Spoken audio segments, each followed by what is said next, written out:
During the Cold War, secrets didn't just hide in files or locked rooms. Sometimes, they sank 3 miles to the bottom of the ocean. This is the story of the Glomar Explorer, a ship the world believed was built for deep-sea mining, but which was quietly tied to one of the most ambitious intelligence recovery missions ever attempted. In 1968, a Soviet ballistic missile submarine, K-129, sank in the Pacific Ocean. The cause was never publicly confirmed. The Soviet Union searched and failed to locate the wreck. The United States did not. Using underwater detection systems, US analysts identified the submarine's resting place, nearly 16,500 feet below the surface, far beyond the reach of conventional salvage.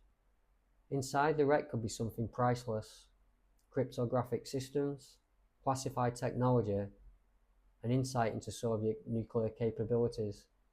Recovering it seemed impossible, so the CIA conceived a plan so complex it required its own disguise.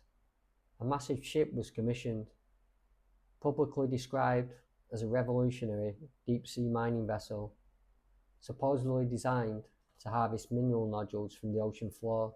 The cover was convincing. The owner of record was linked to Howard Hughes, whose reputation for ambitious engineering projects deflected scrutiny. But hidden inside the ship was a secret. Beneath the Glomar Explorer's deck sat a gigantic mechanical recovery system designed to lower a capture device through the ship's hull, grip part of the submarine, and lift it back to the surface using miles of segmented pipe. The technology was unprecedented. The risk was enormous, and most of the people working aboard the ship were not intelligence officers. They were engineers, sailors, technicians. Many knew they were part of something unusual. Few knew the full truth. That's how secrecy works, through compartments, not conspiracies. In 1974, the Glomar Explorer reached the recovery site and began the lift. According to later declassified accounts, the operation partially succeeded, but during the ascent, a major mechanical failure occurred. A significant portion of the captured section broke away and fell back into the depths. What was recovered and what was lost has never been fully disclosed. This uncertainty sits at the heart of the mystery. One fact is widely reported: the remains of 6 Soviet sailors were recovered.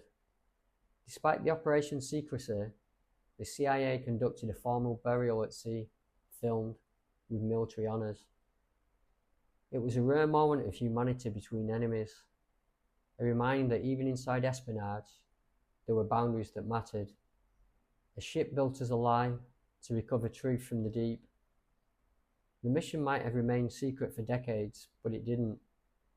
In 1975, journalists uncovered the CIA's involvement with the Glomar Explorer. When pressed for confirmation, the US government responded with a phrase that would enter history: "We can neither confirm nor deny." The Glomar response was born, and with it, a new symbol of modern secrecy. So what do we know, and what don't we? We know the Glomar Explorer existed. We know it was linked to a CIA operation known as Project AZORIAN.